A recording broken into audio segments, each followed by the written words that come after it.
በዛሬው ዕለት የምነግራችሁ በጣም አስደንጋጭ ነገር ነው።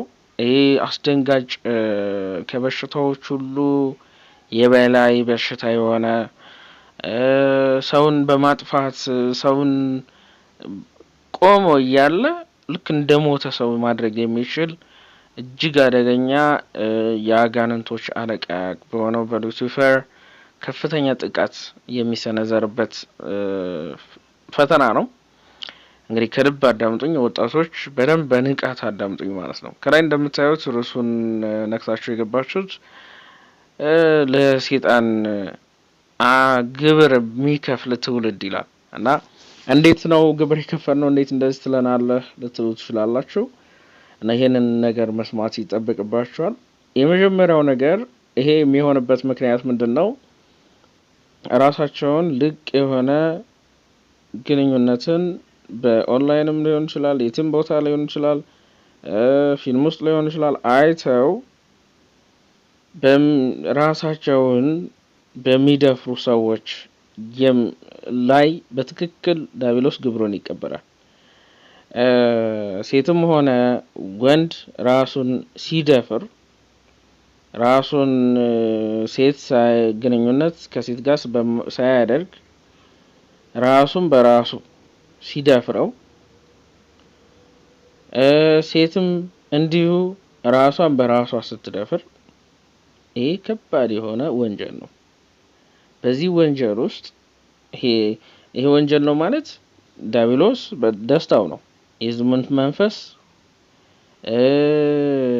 በጣም የሚጠጋበት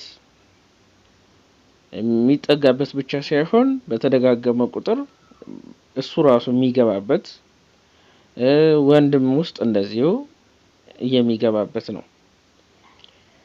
እንግዲህ በአይናችን የምናየው ኃጢአት እንደሆነ አስቀድሞ መድኃኒታችን ኢየሱስ ክርስቶስ በአይኑ አይቶ የተመኘ በልቡ አመነዘረ ሲል ኃጢአት እንደሆነ እግዚአብሔር ሳይፈቅድ ሄዶ ግብረ ሥጋ ግንኙነት ማድረግ ብቻ ሳይሆን አይቶ መመኘት በራሱ ኃጢአት እንደሆነ አስቀድሞ ኢየሱስ ክርስቶስ ተናግሮታል። ስለዚህ በዚህ ኃጢአት ውስጥ በዚህ ልምምድ ውስጥ ይሄ የጨለማ የሆነ የተሰወረ ብዙ ወጣቶችን እየገበረ ያለ ምን ችግር አለው እስቲ እንካ እየተባለ በጣም በርካታ ትውልድ እያጣን ያለንበት ዘመን ነው። ጠንካራ ወንድ ሆኖ በራሱ የሚተማመን አላማ ያለው ዲሲፕሊነብል የሆነ ራሱን የጠበቀ ወይ ድንግልና ያለው ወይ ደግሞ አንድ ጊዜ ስቶ ሊሆን ይችላል ከዛ በኋላ በንስሐ ታጥቦ እስከ መጨረሻው የሚጸናው ትውልድ አናገኝም። በዚህ መንገድ ይረክሳል ማለት ነው። በዚህ መንገድ ይቆሽሻል። እንኳን ለቤተሰቡና ለወገኑ ሊተርፍ ይቅርና ለራሱም አይሆን ራሱን በጣም ደካማ አድርጎ አእምሮ ኃይሉ ሙሉ ለሙሉ በዲያብሎስ የተወረሰበት እድል ምናምን አይኖረውም ከነጭራሹ እና በጣም በከባድ ሁኔታ ዲያብሎስ በቁጥጥር ስር የከተተው ቀና ብሎ መናገር የማይችል በራሱ የማይተማመን ምክንያቱም ውስጡን ያውቀዋል። በራስ መተማመን ከውስጥ ነው የሚመነጨው። ይሄ ሞቷል ከውስጥ እና የወንድነት ባህሪ ራሱ የሌለው በጣም ደካማ የሆነ ሴት ልጅ ብታለቅስ አብሮ የሚያለቅስ ማበረታታት ምቃርጎ የራሱን ችሎ አይዞሽ በርቺ ጠንክሪ ማለት የማይችል ትንሽ ነገር የሚቆራርጠው ቶሎ ተስፋ የሚቆርጥ ቶሎ ካልሞትኩ የሚል ቶሎ ካልታነኩ የሚል ይሄ በዚህ አይነት መንገድ ዲያብሎስ ሲዋሃድ ከሰውየው ጋር የሚመጣ ነገር ነው። ስለዚህ ዘሩን በተለያዩ ቦታዎች ሲያፈስ ያ ግብር ይሆናል ዲያብሎስ ማለት ነው። በጣም ከባድ ነው። ፖርታል ነው የሚከፈትበት ይሄ ግንኙነት ወይንም ደግሞ ጾታዊ ተራክቦ የሚከፍተው ነገር አለ። የተቀደሰ ከሆነ የተቀደሰ ነገር ነው። ያልተቀደሰ ከሆነ ዲያብሎስ ይገባል። ሴትም ብትሆን ራሷን ለማርካት አለላውም እኔ ራሷን ስትደፍር በተለያየ ነገር ልትቀሰቀስ ትችላለች። በእንደዚህ አይነት መንገድ ራሷን አይታ ሊሆን ይችላል። አንደኛ ስታይ ሉሲፈር ይገባል፣ ያመክናታል። ደግማለሁ፣ ያመክናታል። ሴታዊ ባህሪ አይኖራትም። ሴታዊ ጥበብ በሴቶች እንደዚሁ ብልህ ናቸው የሚባለው ነገር እሷ ጋር የለም ከነጭራሹ። ያ ጸጋዋ ይነሳል። ያ የተፈጥሮ ነገሯ ይነሳና ደካማ ትሆናለች። በጣም ደካማ ትሆናለች። ስለ ፍቅር በምትጠየቅበት ጊዜ የሚታመን ወንድ የለም። እምነት ለመጣል ይቸግረኛል። ራሷን አታምነውም። ሚስት ሆናለሁ ብላ ራሷን አታምነውም። በውስጧ በኩል ትሞታለች። በውስጧ በኩል ትቆሽሻለች። በውስጧ በኩል ታድፋለች። በጣም ወታች ትወርቃለች ማለት ነው። አይምሮዋ ሁሉ ጊዜ የሚያስበው ልጆችን ወልዳ በእግዚአብሔር ፊት ደግሞ መጀመሪያ አግብታ በተቀደሰ መንገድ መንፈሳዊ ልምምድ ሳይሆን ትንሽ ክፍተት ስታገኝ ትንሽ ነገሮች ወደ ራሷን ወደ መሸሸግ፣ ራሷን ወደ መደበቅ፣ ራሷን ወደ በጣም በቃ ራሷን ጨለማ ውስጥ ማስገባት ያ የዲያብሎስ ወጥመድ ነው። ዲያብሎስ የዝሙት መንፈስ በከባድ ሁኔታ ሲኖር በእነዚህ አይነት መንገድ ይወስዳል። ግን መጀመሪያው ሰው እሷም ሆነ ወንድም ሆነ ሴት ራሳቸውን መጠበቅ ይችሉ ነበር። በወደው ፈቅደው የሚሰሩት ነው ኃጢአት የሚባለው። ወደው ፈቅደው ኃጢአት በመስራታቸው ምክንያት ወደ ዲያብሎስ ቁጥጥር ውስጥ ገብተዋል። እነዚህ ናቸው እንግዲህ አደገኛ ነገሮች። እንዴት አደገኛ እንደሆኑ አስቡት። ወንድ ካልሆነ፣ ሴት ካልሆነች፣ ራሷ በጣም የወረደች ከሆነች እናት መሆን አትችልም። ራሷም ሴት ጥሩ ደረጃ መድረስ አትችልም። እድሏ ሁሉ የተያዘ ከሆነ ወንድም እንደዛው። ስለዚህ የሚፈጠረው ነገር በቀላሉ የማስረዳት ያህል በከባድ ሁኔታ በራሱ የማይተማመን ለራሱ ዋጋ የሌለው ጥቂት ነገር የሚያሸንፈው ቀቢጸ ተስፋ ያለበት የሚያማርር በጣም የወደቀ ማንነት ያለው ወንድ ይሆናል ማለት ነው። ይሄ ወንድ ቤተሰባዊ፣ ማህበረሰባዊ፣ ቤተክርስቲያናዊ ኃላፊነትን መቀበል አይችልም። አይምሮ የዳሸቀ ነው። ሙሉ ለሙሉ አይምሮ የማሰብ አቅሙ በጣም ይወርዳል። የማገናዘብ አቅሙ በጣም ይወርዳል። ነገሮችን የማየት አቅሙ በጣም ይወርዳል።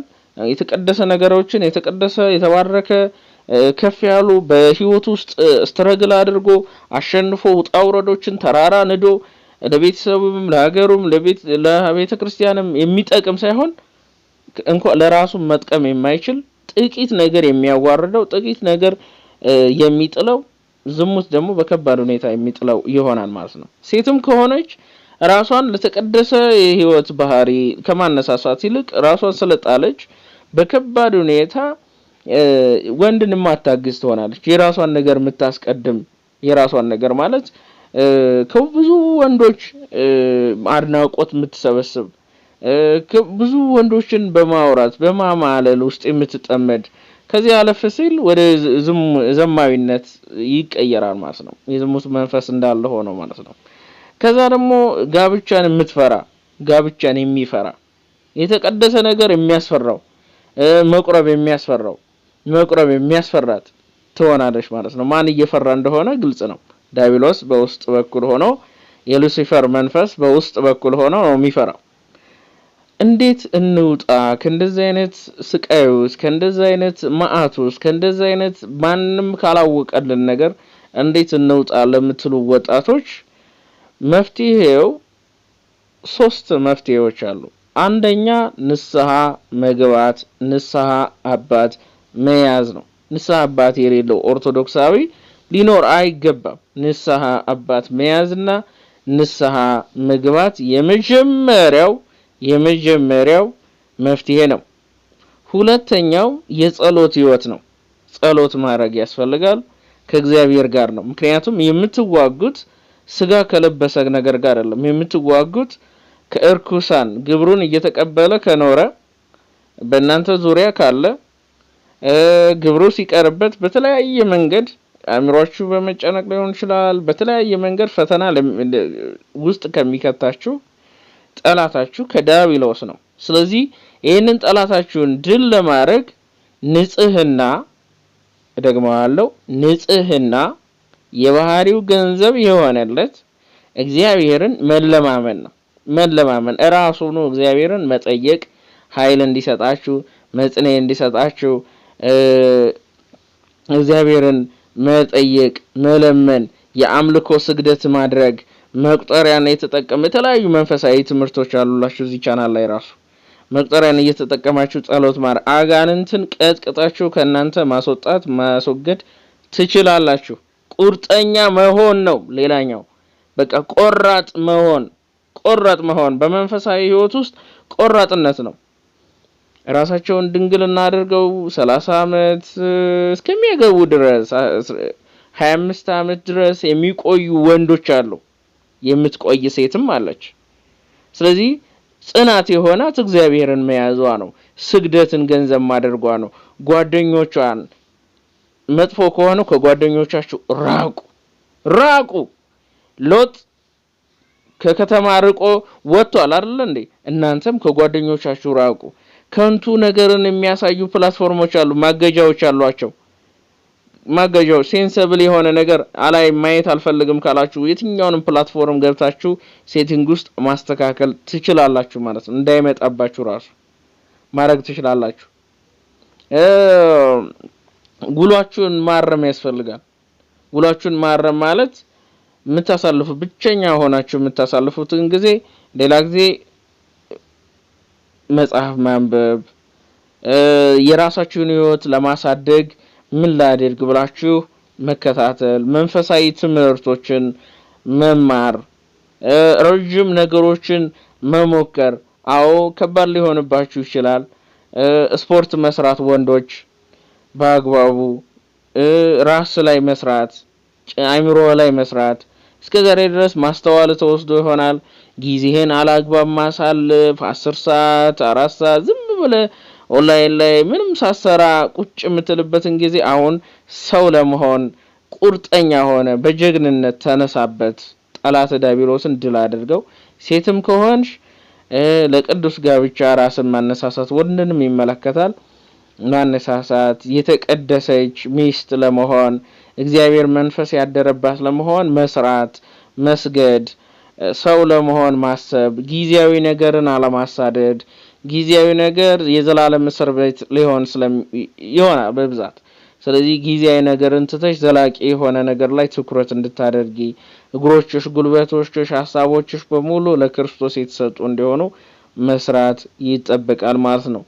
ሌላኛው የመጨረሻው ነገር ምንድነው? ራስን መመርመር ነው። ለምንድነው ወደዚህ ፈተና የምገባው? ምንድነው ፍላጎቴ? የዘላለም እሳት እንዲበላይ ነው ፍላጎቴ? ሲኦል መግባት ነው ብላችሁ ይሄ ሐሳብ ሲመጣባችሁ ራሳችሁን ጠይቁ። አረ ሲኦል መግባት የሚፈልግ ሰው የለም። ስለዚህ አይደለም እኔ ንጹህ ሆኜ እግዚአብሔር ለፈቀደለት እኔም ልቤ ለፈቀደለት ጋር ማድረግ የሚችለውን ነገር ለምን እግዚአብሔርንስ አማራለሁ? ነፍሴንስ ለምን እበክላታለሁ? ሰው ሆኜ መኖር እየቻልኩኝ ራሴን ገዝቼ ልክ እንደ አባቶቼ መኖር እየቻልኩላችሁ ራሳችሁን ኃጢያትን በአይምሮአችሁ ውስጥ ለሚቀርጸው ለሚያስገባው ጠላታችሁ እዛው አይምሮአችሁ ውስጥ መልስ መስጠት ትችላላችሁ። የሥራ ሰው ሁኑ። እጃችሁ ስራ ይፍታ፣ አይምሮአችሁ ስራ ይፍታ። ድክም ብላችሁ ተኙ። እነዚህን ነው ስራ ፈትነት የዲያብሎስ መጫወቻ መሆን ነው። መኝታ አትውደዱ፣ በአግባቡ ተኙ። ነገር ግን ጠንክራችሁ ስሩ። ህይወታችሁን ለማሻሻል መንፈሳዊ ህይወታችሁን ለመቀየር ስሩ። ወንድሞቼና እህቶቼ ጊዜው የጨለመ ጊዜ ነው። በዚህ ጨለማ ውስጥ የክርስቶስን ብርሃን ይዘው ካልተነሱ ይህ ዓለም ላያነሳ ይጥላል እላለሁ።